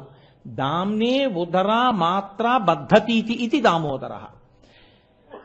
ఎవరి కడుపు త్రాటి చేత కట్టబడిందో ఆయన్ని దామోదర అని పిలుస్తారు. ఎవరైనా? శ్రీ మహావిష్ణువు. శ్రీ మహావిష్ణువు అంటే నిజానికి మీ కంటికి కనపడే తత్వం ఆయన. ఆయన మీ కంటికి దొరకడు. ఇంతంతై వటుడు ఇంతయై మరుయుతానింతయ్య భో వీధిపై అంతై చంద్రుని ఇంతంతై వటుడు ఇంతయై మరుయుతానింతయ్య భో వీధిపై అంతై చంద్రునకంతయై అభో ప్రభారాశిపై అంతై ధ్రువమండలముపై అంతై అంటూ పెరిగిపోయినటువంటి విష్ణువు హరిమయము విశ్వమంతయు, హరి విశ్వమయుండు. హరిమయము కాని ద్రవ్యము పరమాణువు లేదు వంశపావన వింటే అంటాడు భాగవతంలో శుకమహర్షి. అసలు ఆయన కానిది, ఆయన లేనిది ఈ లోకంలో లేదు, అంత హరిమయమే. అయినా హరి కనపడుతున్నాడా? కనపడడం. ఆయన కనపడకుండా మిగిలినవన్నీ కనపడుతుంటాయి. పైగా ఆయన లేనిదేది? అంత అంతా నిండిపోతాడు ఆయన. రవిబింబంబుపమింప పాత్రమగు ఛత్రమై శిరోరత్నమై శ్రవణాలంకృతయై గళాభరణమై సవర్ణ కేయూరమై చెవిమత్కంకణమై కటిస్థలి ఉదంచఘంటయై నూపుర ప్రవరంబై పదపీఠమై వటుడుతా బ్రహ్మాండమున్ నిండుచోన్ అంటారు పోతన గారు. బ్రహ్మాండమంతా నిండిపోయేటట్టు పెరగగలిగిన వాడు. అత్యతిష్ట దశాంగుళం, ఈ బ్రహ్మాండమంతా నిండి నిబిడీకృతమైపోయినటువంటి వాడు. అటువంటి పరాత్పరుడైనటువంటి శ్రీ మహావిష్ణువు ఆయన ఉదరే దామ యస్యతీతి దామోదర, ఆయన కడుపు మీద తులసిమాలతో మీ మాంసనేత్రమునకు దొరుకుతాడు. ఎందుకు దొరుకుతాడు అంటే ఆయన ప్రీతి పొందడానికి మీరాయనకి ఇవ్వగలిగినది లేదు. బ్రహ్మాండమంతా ఆయనే అయి అన్నీ ఆయనే అయిన వాడికి మీరేమిచ్చి ఆయన ప్రీతి పొందేటట్టు చేస్తారు చెప్పండి? మీరు మా ఇంటికి వచ్చి మా ఇంట్లోవి నాకు ఇచ్చి నాకు ఎలా ప్రీతి కల్పిస్తారు? మీరు కల్పించడం కుదరదు. కానీ అంతటివాడు దేనికి పొంగిపోతాడో తెలుసా అండి? మీరు భక్తితో ఒక్క తులసి దళాన్ని ఆయన పాదముల మీద వేస్తే పొంగిపోతాడు. ఆయన భవిష్యోత్తర పురాణంలో ప్రతిజ్ఞ చేశాడు, ఏకేన తులసి మాత్ర దళేనాపి నరోత్తమ పూజయేద్ భక్తిభావేన తంరక్ష నీతిమత్మనః అన్నాడు. భక్తితో నా పాదాల మీద ఒక్క తులసి దళాన్ని తీసుకొచ్చి ఎవరు వేస్తారో వాళ్ళకి నేను లొంగిపోతానయ్యా అన్నాడు. కాబట్టి ఇప్పుడు దామోదర శబ్దానికి అర్థం ఏమిటో తెలుసా అండి? అసలు మీ కంటికి దొరకకుండా మీ ముందే ఉండి లోపల బయట వ్యాపించి ఎప్పుడూ రక్షణ చేసేటటువంటి భగవంతుని యొక్క తత్వం ఏదుందో అదే విష్ణుతత్వం. అటువంటి విష్ణుతత్వము అందుకే ఆ తులసి దళంతో ఆయన పూజ. శ్రీ రఘురామచారు తులసీదళదామ చమక్షమాది శృంగార గుణాభిరామ త్రిజగన్నుత శౌర్య రమాలలామ దుర్వారక బంధ రక్షస విరామ జగజ్జన కల్మషార్ణవోత్తారక నామ భద్రగిరిద జలధీ కరుణాపయోనిధి అంటారు గోపరాజు గారు. తులసీదళధామ, ఆయనకి ఒక్క తులసి దళం సమర్పిస్తే పొంగిపోతాడు. పొంగిపోయి లొంగిపోతాడు, వెంట తిరుగుతాడు. మీరేమివ్వగలరు? ఏమివ్వక్కర్లా. భక్తితో ఈశ్వర అంతా నీది అని మీరు ఒక తులసిదళం వేస్తే పరవశించిపోవడం ఆయన లక్షణం కాదు. ఆయన దామ్నే ఉదర మాత్ర బద్ధతీతి దామోదర. ఆయన పొట్ట అమ్మ తాటితో కట్టేసింది ఒకసారి. ఎవరి పొట్ట? అదే సామాన్యమైన పొట్ట కాదు. కుప్పించి ఎగసిన కుండలంబుల కాంతి గగనభాగం బెల్ల కప్పికొనగా ఉరికిన నోర్వక ఉదరంబులోనున్న జగముల వ్రేగున జగతి కదులా అంటారు భీష్మాచార్యుల వారు. ఆయన దూకితే రథంలోంచి ఆయన కడుపులో ఉన్న లోకాలన్నీ కదిలాయి. అన్ని లోకాల్ని తన కడుపులో పెట్టుకున్నటువంటి విష్ణువు యొక్క కడుపు లోకముల కన్నా పెద్దదా కాదా? ఆ కడుపుని కట్టగలిగిన తాడు లోకంలో ఉంటుందా? అటువంటి కడుపుని కట్టగలిగిన తాడు లేదు అన్న విషయం తెలియకపోవడమే ఆవిడ భక్తి. ఇందుకు కడుతున్నాను, ఈ ప్రయోజనానికి కడుతున్నాను, ఇది తెలియకుండా ఆవిడ ప్రయత్నం చేసింది. అది కూడా ఎలా? కృష్ణుడిని తోట పెట్టి తను వెళ్ళి తీసుకురాలేదు. ఆవిడ వదిలేస్తే పారిపోతాడని ఆ చిన్ని కృష్ణుడి చెయ్యి పట్టుకుని అలా వెళ్ళను, ఓ తాడు తీసుకురాను. అవేం తాళ్ళు? కవ్వానికి పెట్టి ఇంతకుముందు చల్ల చెయ్యగా ఒరిపిడి చేత బాగా నలిగిపోయినటువంటి తాళ్ల పరంపర తీసుకొచ్చి కడుపు చుట్టూ తిప్పేది. సరిపోయేది కాదు, 2 అంగుళాలు తక్కువ వచ్చేది. ఇంకో తాడు తెచ్చేది, ఇంకో ముడేసేది. ఇలా తెస్తోంది, ముడేస్తోంది, తెస్తోంది, ముడేస్తోంది, పొట్టకి సరిపోవట్లేదు. ఆవిడకి అనుమానం రావాలా? ఆవిడికి రాలేదు. అది భక్తి. ఆయన ఏం చేస్తున్నాడు? ఏమీ తెలియని వాళ్ళ ఏడుస్తున్నాడు. అది విచిత్రం. నవ్వుతూ అమ్మా నువ్వు నన్ను కట్టలేవంటం లేదు. ఎంత ఏడుస్తున్నాడో తెలుసా అండి? స్తంభాదికంబులు తనకు వడ్డంబైన అట్టట్టునని పట్టువానివి ఈ తప్పు సైరింపు జింక దొంగిలబోదు నేనని మునిముట్ట నెచ్చువాని కాటుక నెరయంగ కందులు నులుముచూ వెడలు కన్నీటితో వగచువాని ఏదెసవచ్చునో ఇదియని పలుమార్లు చురుగుచు క్రీగంట చూచువాని గూడబారి పట్టుకుని వెరపుచు చిన్ని వెన్న దొంగ చిక్కెననుచు కొట్ట చేతులాడక పూబోడి కరుణతోడ బాలు కట్టదలచే. ఏడుస్తూ కంటిలో ఉన్నటువంటి కాటుకంతా ఇలా బుగ్గల మీద కారిపోయేటట్టుగా దొంగేడు పేడుస్తూ భయం నటిస్తూ అమ్మా వెన్న దొంగతనం చేయనమ్మా, నన్ను వదిలేయమ్మా అని ఏడుస్తున్న కృష్ణుడిని చేత్తో పట్టుకుని తజ్జనని లోగిటంగల రజ్జు పరంపరల శిశు కట్టం ఆ బొజ్జ తిరిగి రాదయ్య జగజ్జాలములున్న బొజ్జ కట్టం తరమే అంటారు పోతన గారు. ఆ కవ్వానికి కట్టిన తాడు ముక్కలన్నీ తీసుకొచ్చి 2 ముడిలేసి ఆయన పొట్ట చుట్టూ తిప్పుతుంటే సరిపోవట్లేదు, 2 అంగుళాలు తక్కువ వస్తోంది. జగజ్జాలములున్న బొజ్జ కట్టంతరమే. జగత్తులన్నీ ఏ కుక్షిలో ఉన్నాయో ఆ కడుపుని కట్టడం అంత తేలిక. కానీ ఆవిడకి ఆ ఆలోచన రాలేదు. చిక్కడు శృతిలతి కావలి చిక్కడు. ఆయన చిక్కడు సిరికౌగిటిలో చిక్కడు సమకాది యోగి చిత్తాబ్జములన్ చిక్కడు శృతినిధి కావలి చిక్కెనతడు లీల తల్లి చేతన్ రోలన్. అటువంటి వాడు వేదములకు లొంగనివాడు, వేదములకు దొరకనివాడు, లక్ష్మీదేవి కౌగిటికి దొరకనివాడు, సనకాది మహర్షుల యొక్క గుండెలలో పట్టనివాడు ఒక గోపకాంతకి దొరికిపోయాడు. దేనికి దొరికిపోయాడు? ఒక్క కారణానికి దొరికిపోయాడు. బొడల చెమటలో గల ఉత్తరీయము జార తురుముకున్న విరులు జారిరాల పట్టరాని తనను పట్టెదనిని చింత కట్టుకున్న తల్లి కరుణ చూచి, అయ్యో ఈ పిల్లాన్ని పట్టుకోలేము, వీడి జగత్తులో నీ కడుపులో పెట్టుకున్నవాడు నా పిల్లాళ్ళ కనపడుతున్నాడు, వీడిని ఎవరు పట్టుకోగలరు, పట్టుకోలేరన్న విషయాన్ని తెలుసుకోకుండా వీడు నా కొడుకు, నేను పట్టుకోగలనన్న పూనికతో తన వెంటపడి తనని పట్టుకోవాలని ప్రయత్నిస్తున్న తల్లి యొక్క పట్టుదలకి అలా వెంటపడుతుండగా ఆవిడికి చెమట పట్టి ఆవిడ వేసుకున్న పమిట జారిపోయి ఆవిడ కొప్పు విడిపోయి అందులోనున్న పూలు నేలరాలి పడిపోతే, అయ్యో నన్ను పట్టుకోలేరు ఎవ్వరు అని తెలుసుకోలేక నన్ను పట్టుకుంటానని వెంటపడి కష్టపడుతున్న అమ్మకి నేను పట్టుపడకపోతే ఎలాగని పట్టుబడిపోయాడు ఆయన. పట్టుబడిపోతే ఆవిడ కట్టేసింది. కాబట్టి ఎవడిని పట్టలేరో ఎవరిని కట్టలేరో వాడిని పట్టుకుంది, కట్టుకుంది. అలా కట్టేస్తే ఎలా కట్టేసింది? బాగా బిగుతుగా కట్టేసింది. కట్టేసి రెండో కొస తీసుకెళ్లి రోడ్డు చేసి కట్టింది. కడితే ఇప్పుడు ఆయన రోల్ లాగుతూ ఏడుస్తూ వెడుతున్నాడు. ఆ తాడు ఒరుసుకుంది నడువుకి. ఆ తాటి మచ్చ పడిపోయింది. చాలా కాలం పంచె అలా కట్టుకుంటే ఏమవుతుంది? ఆ పంచె కట్టుకున్న ప్రాంతం అంతా నల్లగా అవుతుంది కదండి. అలా ఆయనకి తాడు కట్టేస్తే ఏమైంది? ఆ తాడు కట్టిన చోట ఒరుసుకుని నల్లగా అయింది. దామోదరా అని ముద్దుగా పిలిచారు. ఈశ్వరా, నీ కడుపు మీద మచ్చ పడింది, నీ నడుము మీద తాటి మచ్చ. ఒకానొక నాడు ఏమీ తెలియని ఒక గోపకాంత చేత కట్టబడ్డావనడానికి ఇదే గుర్తు.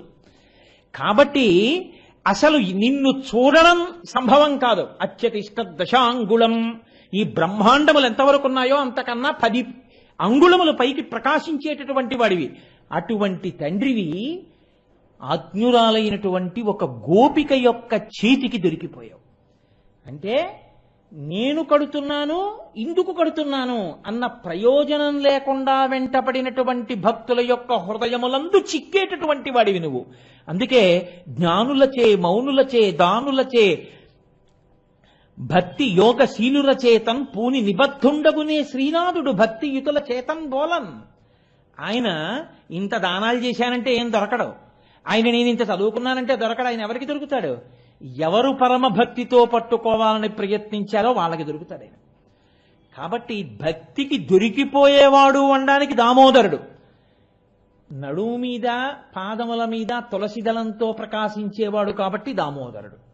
ఈశ్వరా, అంతటా నిండిపోయి అంతటినీ ప్రకాశింపచేస్తున్న నువ్వున్నావే, ఇందులోనే ఉండి ఈ కళ్ళకి కాంతినిచ్చి చూస్తున్నవాడివి, ఇందులోనే ఉండి ఈ చెవికి వెలుగై వినపడేటట్టు చేస్తున్నవాడివి, ఇందులోనే ఉండి ఈ చర్మమునకంతటికి వెలుగై స్పర్శ చెప్పిన వాడివి.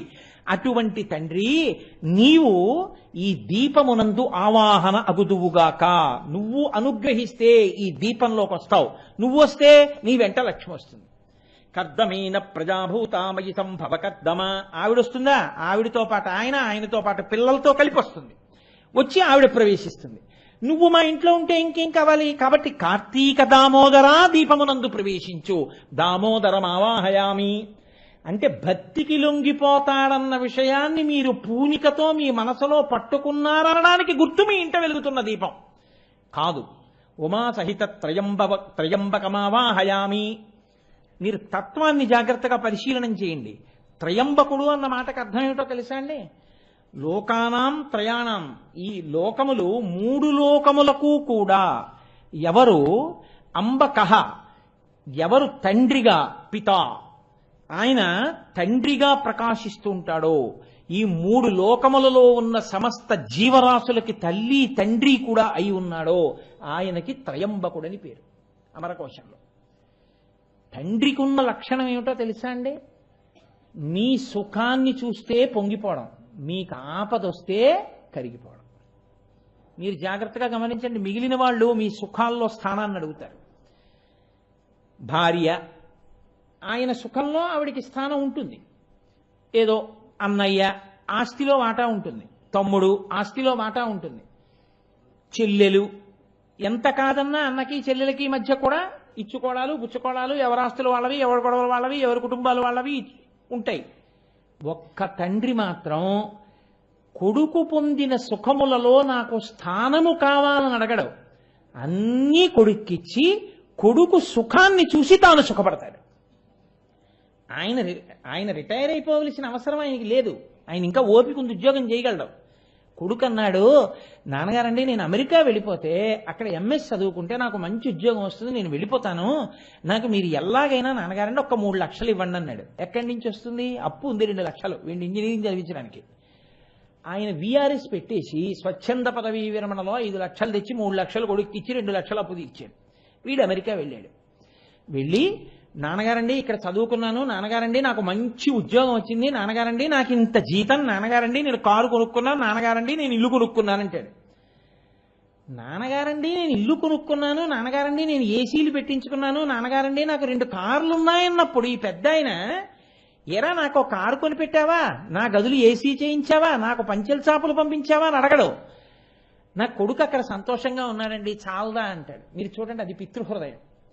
వాడు నా దగ్గర లేడు కదండి, ఇక్కడ ఉంటే నాకు ఎంత సంతోషంగా ఉండునండి అండవు. తన పక్కన లేడే కొడుకు, తన పక్కన కొడుకుంటే కాఫీ గుండ కావాలంటే తను వెళ్ళక్కర్లేదు, కొడుకు వెళ్ళి తెచ్చిపెట్టి ఉండేవాడు. తలుపు చప్పుడైతే తను లేచి వెళ్ళి తలుపు తెరవక్కర్లేదు, కొడుకు వెళ్ళి తలుపు తీసి ఉండేవాడు. అంత పెద్ద వయసులో అన్ని తను ఎందుకు చేసుకుంటున్నాడు? కొడుకు అమెరికాలో కూర్చోబట్టి.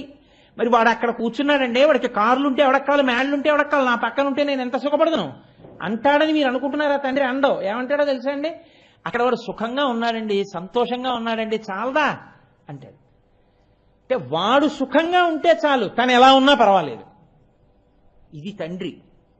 వాడికి కష్టం వచ్చింది అనుకోండి, వాడు అమెరికాలో ఉండి మళ్ళీ ఏదో కష్టం వచ్చింది, వాడేమి వాడి దగ్గర 50 లక్షలు ఉన్నా వాడు ఎప్పుడు నాన్నగారండి మీరు ఉంచుకోండి 10 లక్షలు ఎప్పుడు పంపిన పాపానికి పోలేదు. పెద్ద ఆయనకి మిగిలిపోయింది ఏమిటంటే ఓ పెంకుటిల్లు మిగిలిపోయింది. కానీ కొడుకుని చూడాలని ఆర్తి ఎక్కువైపోయింది అనుకోండి, అది కూడా అమ్మేసి విమానం ఎక్కి కొడుకు దగ్గరికి వెళ్తాడు చూడడానికి. ఆ తర్వాత వాడు చూడకపోతే బయటికి వచ్చి ఎదురింటి అరుగు మీద కాపురం చేస్తాడు.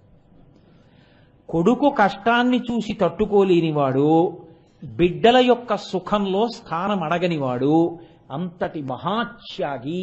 ఒక్కటే కారణం, తనూభవులు వీళ్ళందరూ నా అంశ, నా కొడుకంటే నా అంశ అని.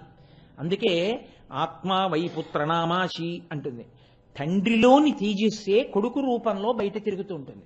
ఈ దీపం నిధనం అయిపోతుంది, ఆ దీపం వెలుగుతూ ఉంటుంది. మీరు చూడండి, ఒక దీపంలో చమురు అయిపోతూ ఉంటుంది, ఇంకా దీపం కొండెక్కే స్థితి వస్తుంది. ఈ దీపాన్ని తెచ్చి ఆ దీపంలో వెలిగిస్తారు, ఆ దీపం వెలుగుతూ ఉంటుంది. ఆ దీపం వంక చూస్తూ నేను దీన్ని వెలిగించానని ఈ దీపం నిధనమైపోతుంది. నిధనమైపోయే దీపం తండ్రి, ప్రకాశిస్తున్న తైలపూర్ణమైనటువంటి ప్రమిదలోని దీపం కొడుకు. రెండిటికి అభేదం. భారతం మహాతల్లి అదితి దితి కశ్యపుల మధ్య సంవాదంలో ఈ చర్చ వస్తుంది. నేను అందులోంచి తీసి మీకు చెప్తున్నది. కాబట్టి కష్టంలో పాలు పంచుకుంటాడు మీరు అడగకపోయినా పరిగెత్తుకొచ్చి, సుఖంలో స్థానం అడగడు. నేను చూశానండి, తండ్రి రాత్రింబవళ్ళు నెత్తి మీద బట్టేసుకుని రోహిణీ కార్తిలో ఎదురుగుండా నిలబడి కింద పడ్డ సిమెంట్ కూడా ఎత్తించి ఎక్కడ కొడుక్కి ఖర్చు అయిపోతుందో అని బ్రహ్మాండమైన భవంతంతా కట్టిస్తే, గృహప్రవేశం చేసుకున్న కొడుకు అన్నీ పెట్టించేసుకున్న తర్వాత ఏసీలు అవి, కొంతమంది పుణ్యాత్ములు ఉంటారు, నేను అందరినీ ఒక గాట కట్టి మాట్లాడటం లేదు. నాన్నగారు ఇంటికి వస్తున్నారు అంటే, నాన్నగారు వస్తున్నారు, నాన్నగారి కంట అన్నీ పడిపోతే ఇంత సంపాదించాడు కొడుకని ఏమైనా మళ్ళీ రేపొద్దున చెల్లెలికో అక్కకో తమ్ముడికో ఇమ్మంటాడేమోనని తండ్రి గారికి కనపడకుండా కొన్ని గదులు తాళం తీసిన కొడుకులు నాకు తెలుసు. కానీ తండ్రి చిన్నపుచ్చుకోడు. అది తండ్రితనం. లోకంలో ఒక్క బిడ్డని కన్న తండ్రికి, 4 బిడ్డల్ని కన్న తండ్రికే ఇంత త్యాగబుద్ధి తనంత తానుగా వచ్చేసింది. అసలు తండ్రికి జీవితంలో ఉండేటటువంటి అత్యంత సుఖం ఏమిటో చెప్పనా అండి? పైకి చెప్పుకోకపోవచ్చు కానీ చాలా మంది ఐశ్వర్యములలోకెల్లా ఐశ్వర్యము పుత్రగాత్ర పరిష్వంగము. కొడుకుని కౌగిలించుకున్నప్పుడు తండ్రి పొందేటటువంటి ఆనందంలోట మీరు ఎన్ని తీసుకొచ్చి ఇవ్వండి తండ్రికి ఐశ్వర్యము కాదు. అందుకే తండ్రి ఐశ్వర్యమునకు పరాకాష్ఠ ఏమిటంటే ఒక చూరు కింద తండ్రి కొడుకు ఉండడం. ఈయన ప్రాణోత్క్రమణం అయిపోతుంటే ఆ కొడుకు వచ్చి ఒళ్ళో తల పెట్టుకుని నాన్నగారి యొక్క గుండెల మీద రాస్తుండగా కొడుకు వంక చూస్తూ ప్రాణం వదిలిపెట్టడం. ఆ కొడుకు తండ్రి కలిపి అన్నం తినడం. నాన్నగారు పడుకుంటే కొడుకు కాళ్ళు పట్టి నాన్నగారండి పడుకున్నారా అని ఏవో చిన్ననాటి కబుర్లు, నాన్నగారండి మీకు గుర్తుందా చిన్నప్పుడు మీరు అలానే వారిని పక్కపక్క నవ్వి వెళ్ళి కొడుకు పడుకున్నాడు అనుకోండి, తండ్రికి గాఢ నిద్ర పట్టేస్తుంది. లేకపోతే వాడిని తలుచుకుంటూ ఈ నిద్రపోని రాత్రులు ఎన్ని ఉంటాయో. మరి ఎందుకు అడగడు? నువ్వు రా నాతో ఉండని ఎందుకు అడగడు? పోన్లిద్దరు ఏదో వాడు సుఖంగా ఉన్నాడు, ఏదో మా కోడలకి అంత పెద్ద సఖ్యత లేదు అని సర్దుకుంటారు కొంతమంది. వాడేదో ఐశ్వర్యానికి వెంపర్లాడుతున్నాడు సర్దుకుంటారు కొంతమంది. అంతేగాని బయటికి వచ్చి నాకు ఈ సుఖం పోయిందండి, వాడు అలా ఉండకుండా ఉండవలసింది అన్న తండ్రిని నాకు చూపించండి అన్నాడు తండ్రి. ఇది తండ్రితనం. ఉమా సహిత త్రయంబకమావాహయామి. తండ్రే ఇలా ఉంటే ఇక తల్లి ఎలా ఉంటుందండి? లోకములను కన్న తల్లి మా అమ్మ జగదంబ పార్వతీదేవి. వాగర్ధావివ సంపృక్తౌ వాగర్ధ ప్రతిపత్తయే జగత పితరౌ వందే పార్వతీ పరమేశ్వరౌ.